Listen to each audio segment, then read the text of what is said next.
Hello guys, and just welcome to this quick video about Star Wars Battlefront 2. Before I start, yes, the lighting is atrocious. I don't care, I can't do anything about it, so you're gonna have to deal with it. I'm very sorry. So, interesting thing about Star Wars Battlefront 2. Now, from what I've seen from Star Wars Battlefront 2, all that they've added I think is great. I still have a couple of issues, like the fact that it's only 40 players, which is a little bit too small. Would have hoped they went for 64, even more. But an interesting thing appeared in an article written by Game Rant, an interview by them with one of the creative directors. He said, we don't have a season pass. Cool. We decided on that, and it's one of those difficult decisions. It's not that difficult, because it has so many implications all around. I'm not really sure what implications it has, actually. Just means people will save their money and you release everything on the game at launch. When we looked at the way Battlefront had evolved over its lifetime, with the DLC and everything, we decided, you know what, for this type of game, season passes are not the best thing. Good. We need to take it apart and come up with something better. That's the only statement I don't like. We need to take it apart and come up with something better. I'm not sure what that means. I don't know if he means get rid of the season pass and release and do it so, what the hell, take away the season pass and come up with a different way to release the DLC. Maybe they do it for free, kind of like what GTA does, where all their DLC is free, or maybe even like Rainbow Six Siege, where if you have the season pass, you get all the characters for free, and you get to play them a week early, whereas for people that don't have the season pass, they can get the characters, like like in this case of Battlefront, the heroes, but you get them a week after the people with the season pass, but you also have to buy them with credits. If they do that, that's fantastic. I love the way Rainbow Six Siege does a DLC, because if you don't have the season pass, you can access everything that the season pass does. The season pass is only like 20 quid, and if you get it, you get specific skins and other things like that, and you get the operators for free, and you get them a week early. But with the map that they release, that is released to everyone for free on the same day. So I think that's a really great way of doing DLC. And I think if Battlefront does that, that's great. So people who buy the Season Pass, maybe make it... in fact, they're not doing the Season Pass, so maybe they just don't have a Season Pass. But maybe if you buy the DLC for £10, you can... so they release the DLC a week before it's given to everyone. So if you spend £10 or £5, you get the maps early, you get the characters early as well, and you don't have to pay in-game credits for them. Maybe you get some other stuff like specific skins, I don't know. And then for people who don't buy the DLC, maybe a week or two afterwards, because with the Season Pass, I think you get it 2 weeks ahead of people. Maybe like 2 weeks after, you get the map and the characters for free, but you have to get the characters with credits or something like that. That's a better way of doing it. Because they are probably going to release DLC that you have to pay for, and if they were to do that, I would love if they did it that way, the Rainbow Six Siege way, where you don't actually have to pay for it, you just maybe have to wait a little while. Even that, I still think is a little bit unnecessary, and I think they should just release all of the content at launch, but they're not going to do that. I think with Rainbow Six Siege it's only a week in advance, and they give you the map at the same time. So I think that's sort of a good way of doing things. If they do that, that's great. I think they should do that. That would be really, really well done, and it could work, because it literally would work the same as Rainbow Six Siege. Because with Battlefront, all the DLC gives you is the new heroes and maps, it was basically Rainbow Six Siege, where they give you a map and the new operators. So if they do it like that, that would be great. My only thing with the sentence, come up with something better, is the fact that it sounds like they're still doing DLC, which doesn't surprise me, and they're probably going to make you pay for the DLC, because it says we're taking away the Season Pass, not DLC. So I mean, they could still have DLC and it be free, or they're going to make you pay for it just like as you usually do, or they're going to do the Rainbow Six Siege thing, or they're going to come up with something different. I don't know, but it's really great that there's no Season Pass, so that's a positive, and the way they're handling their DLC we don't know too much about, but from what they're talking about at the moment, it seems to be better than how they handled it with Star Wars Battlefront. Now, here's where it gets interesting. EA actually contacted Game Rant to kind of like hold off the article and say, no, can you not publish that yet because we haven't decided. So it turns out EA haven't actually decided if they're doing this or not.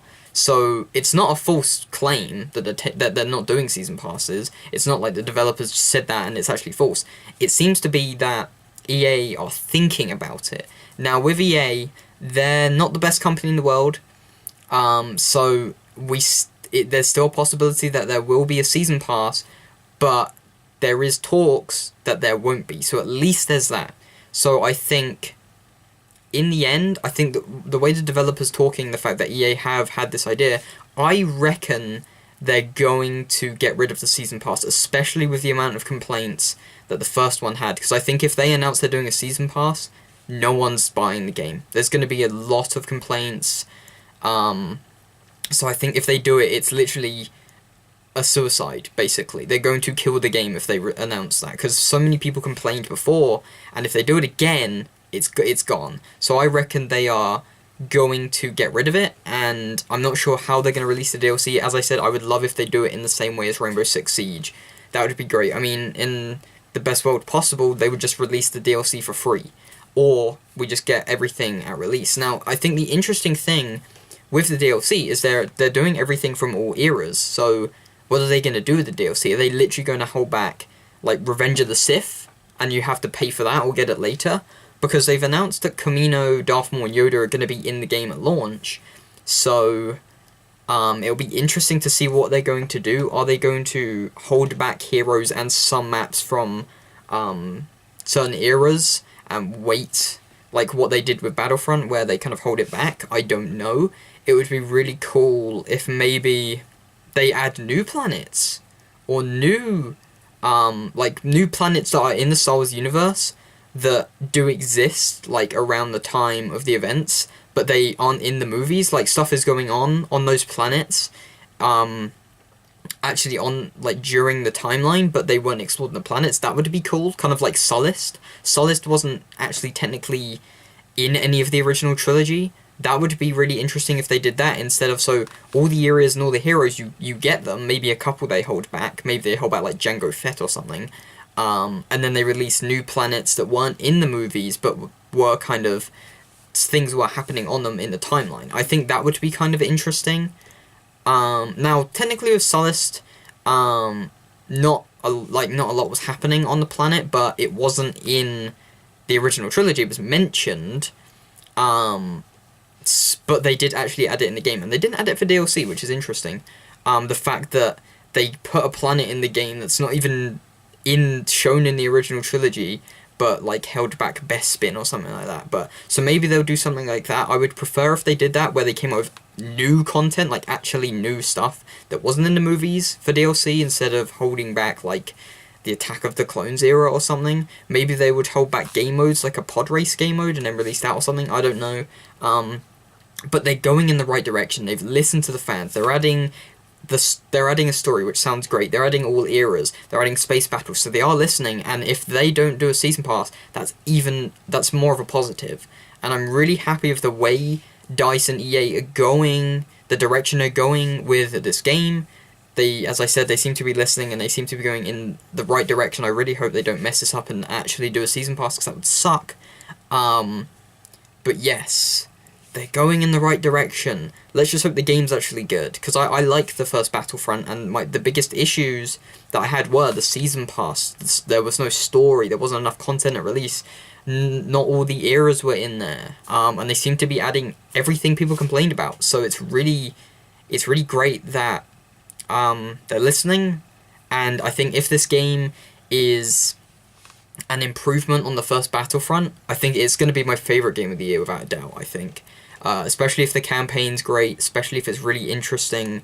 If they do everything right, I think they're going to win. They're going to win, they're going to sell a lot of copies, they're going to get good reviews, people are going to love the game, and I really hope they do well. I think the thing with the first one is they rushed it out for the release of The Force Awakens, whereas this one, I think they took their time. This is 2 years after Battlefront, so they've definitely taken a lot longer than something like a Call of Duty, so I'm happy. But yeah, this news is great. I'd love to hear your thoughts on this news. Do you think, are you happy that there's no season pass? I'm sure you probably are, but also, do you think EA will actually stick to this and decide to not have a season pass, or do you think they're actually going to do it, or are they going to announce it like they're going to say, oh, we're not doing a season pass, and then a week after the games come out they go, yes we are? That would be dodgy. Do you think they're going to do that, or do you think they are actually going to not have a season pass? And also, what do you think they're going to do with the DLC? Do you think they're going to release it for free? Do you think they're not going to have any, or do you think they're going to come up with some sort of interesting DLC, or as I said, the way that Rainbow Six Siege does it? So I'd love to hear your opinions on this topic. It's very interesting. And yeah, thank you guys for watching this video, and may the force be with you.